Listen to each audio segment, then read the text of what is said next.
YouTube, what's the deal, everybody? I'm back, and in this tutorial we're gonna do a mid fade on my boy. He's an Army veteran, and this just so happens to be Veterans Day, so that's why I gave the video this title, and I'm glad I got to give my boy a clean fade.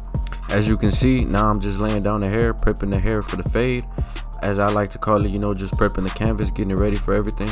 Now I started my first bald line using my Babyliss skeleton FX.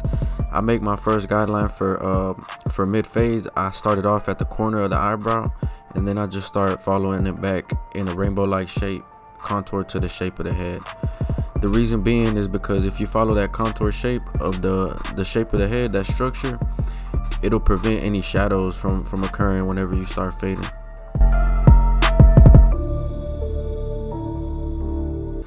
Now I got my one guard with the lever on the second notch, and I'm going up about a whole inch.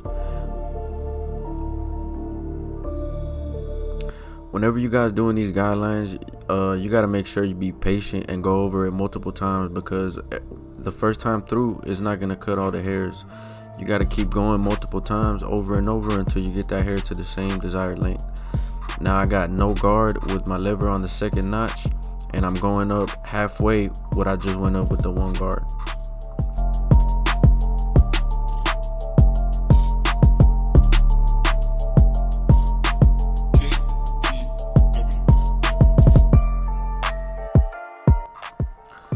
Here I got my number 3 guard, and I'm going in and I'm scooping right out. I'm going in and I'm scooping right out, just trying to make sure that I don't kill all that heavy weight area at the top of the parietal ridge.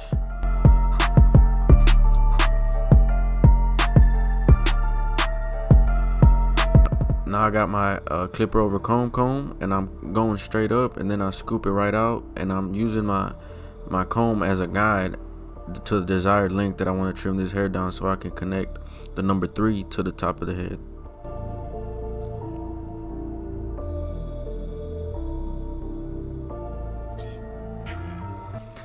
Now here I'm going ahead and marking this C cup, that way whenever I start fading, I can see where I need to keep, like the range that I need to keep my fade in. That way I know I'm not going too high or I'm not keeping it too low. This will make sure that your fade stays crispy and the lineup stays dark. Now I don't have a guard on the clipper, and I have the lever all the way closed, and I'm flicking out at that very bottom line. Just cleaning it up, lightening it up. Obviously, we're gonna come back in detail. Right now we're just building the structure. So for right now, I'm just adjusting the lever as needed, and just knocking out these little dark spots at the very bottom of the fade.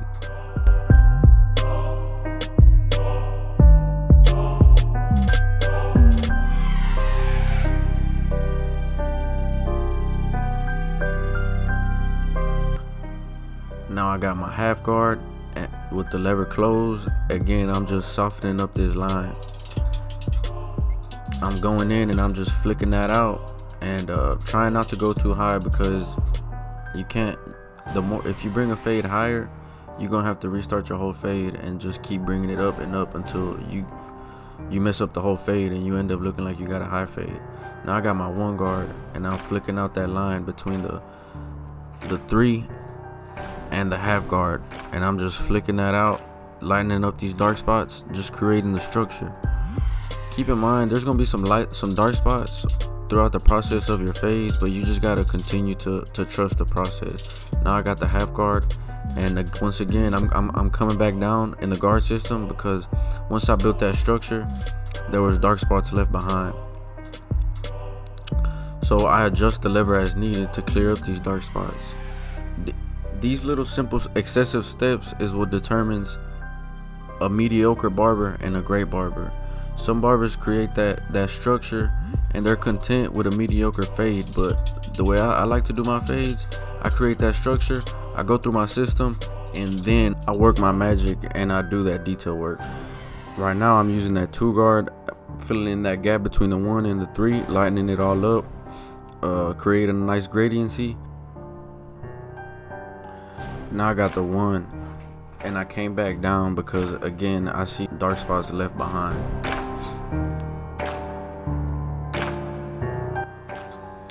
When you're doing this barber stuff, I recommend y'all to pay attention to every single detail because it'll separate you from the rest of the pack. And you want to be the leader. You don't want to be like a sheep. You don't want to follow everyone else. You want to be the top dog. And like I said earlier, I was going to come back down and detail the rest of my fade at the very bottom with the half and the no guard.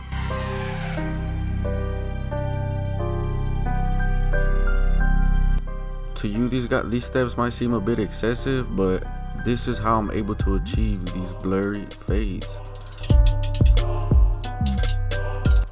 And I'm just here to lead the way.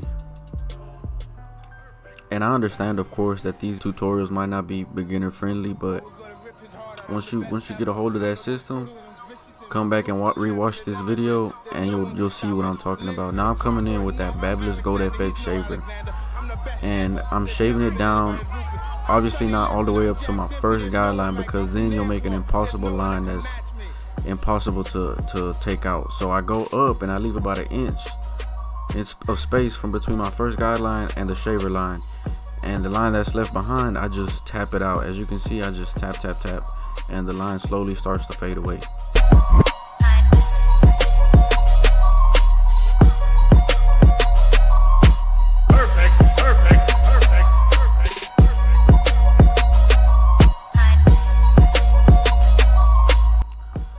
Now moving on to the beard work.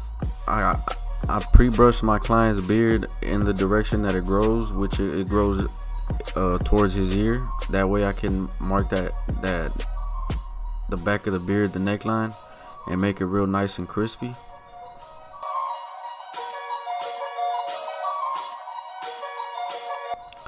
And now I'm just tapering the top of the beard into the bottom. That way there's not a sharp line right there.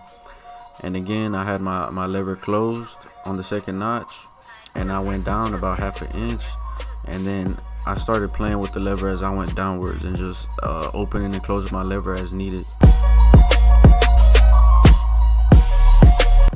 Now I got the half guard, and I'm lightening up that spot that was left behind whenever I had no guard.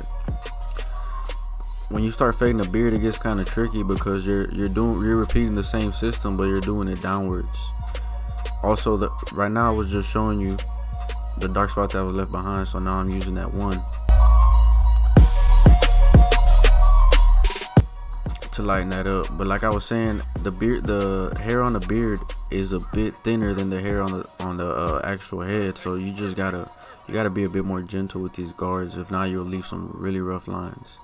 I'm coming in with that razor, and I'm pulling the skin opposite of the way that I'm shaving the client. And I'm creating a nice crispy line, man. I'm bringing it down only to the appropriate length to where it makes a sharp line. Don't ever bring your client's beard down too much to where you can see a lot of regrowth at the top. Now the client requested that I keep his beard kind of thick and not go all the way up to the jawline. So what I'm doing here is I'm making that corner and I'm going straight across, but still keeping that kind of round shape.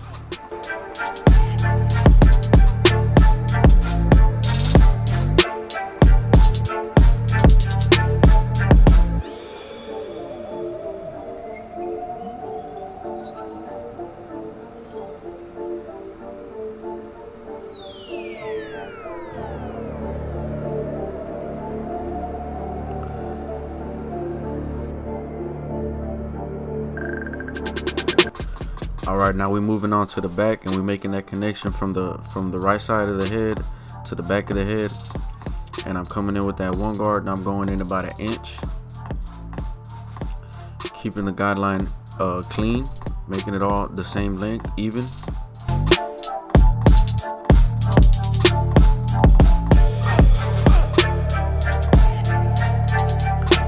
Now I'm coming in with no guard, going up about halfway of the distance that I just went all the way up with the one.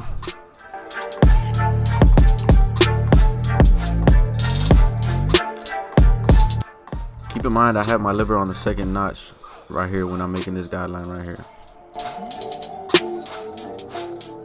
I don't open it all the way, I don't close it all the way. Now I have it closed all the way, and I'm flicking out that bottom line.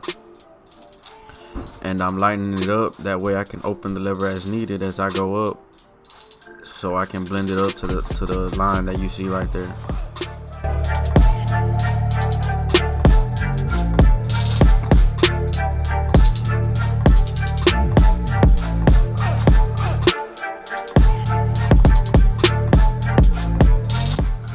Whenever you start fading the back hair is a lot more dense than the side, so you might have to make these guidelines a bit thicker than you did on the side. Now I got that 3 guard, and I'm going up all the way up to the crown area, but I'm scooping it out so I don't leave a patch on the crown. Now I come in with the half, lightening up that dark spot that was left behind. And man, you guys know the drill, man. You guys know my system, you guys know my process.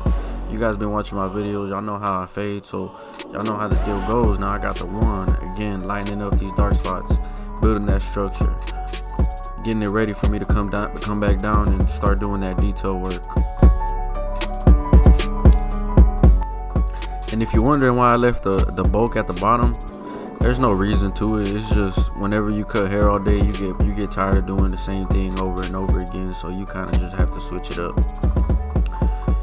Boom, again, detail work, no guard, playing with that lever. That's the most important thing to fading, is knowing what the lever does. And the most important thing as well is using that corner. Using that corner of the blade is the most crucial thing to these blurry blends. I see a lot of these barbers laying the blade flat on the client's head, and man, you create some super harsh lines because you're covering more of an area than you want to hit. If you want to hit a small area, you got to hit that corner. Now I'm clearing that bulk, as you can see. Now I'm knocking it all down, and now you can see the fade coming together. And I'm coming in with that shaver, and once again, I'm not going up to my trimmer line because it's gonna leave a harsh line. I just go up and then I tap it out. And the way I like to fade, as you can see, I like to do one side, then I like to connect it to the back, and once I connect the side and the back, I move on to the other side, and you'll see me right here in a bit signaling the area that I'm gonna use to make that connection to the left side of the head.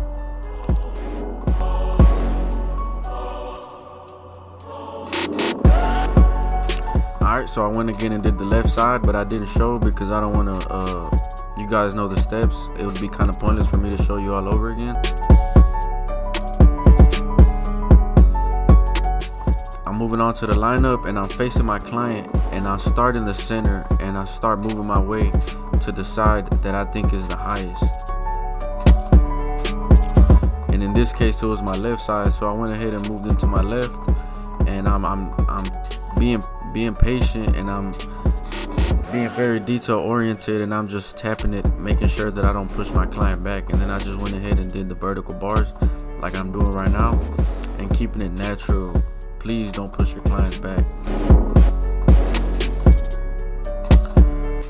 As you can see, I also enhanced my client's beard so it can stand out and it can pop and it can have a really sharp line. When you're doing these lineups that have overhang on the forehead, that's not their natural hairline, these are super tricky. You gotta pay very close attention to what the blade is doing and what you're cutting, because if you cut it too short, the hair can lift off the forehead because you cut it too short. There might be a cowlick right there, so you got to make sure you keep brushing the hair down when you're doing these overhang lineups. These overhang lineups are very tricky. Now right here, I moved on to the right side, and as you can tell, I left the lineup came out a little bit slanted downwards, but that's because the client has a wave in that area of the lineup. So I'm trying to be very careful and hit it with that corner, so I can get it to that straight, nice, 90-degree angle. But coming back to what I was saying, that overhang lineup is tricky. As you can see right now, I'm kind of struggling with what I'm doing, and I keep having to go back and adjust and look at what I'm doing to make sure that my lineup is coming down straight. Now I'm coming in with that razor, hitting them vertical bars, keeping it natural, making it crispy, making the haircut pop. Now moving on to the other side, and man, I know you guys can see how clean this haircut came out. Boom. YouTube. This right here is the cut. This is how I do a mid fade. This is my process, and this is AP the Barber. You know me, you know how my fades come out, you know how I'm working, you know how I'm coming at you guys with this content. Super blurry. I expect nothing but greatness from you guys as well. If you follow these steps, you can achieve these blends just like I have. You can tell I also added a little bit of texture to the top of the client's hair. That way it can add more life, more volume, and it can pop out and stand out even more. Man, check out that blend, check out that beard. Boom, look at that, crispy, clean. I killed this haircut. And if you like this video, please give it a thumbs up. Please subscribe to my channel. Drop a comment down below, and I'll see you guys in the next one. Let's get it.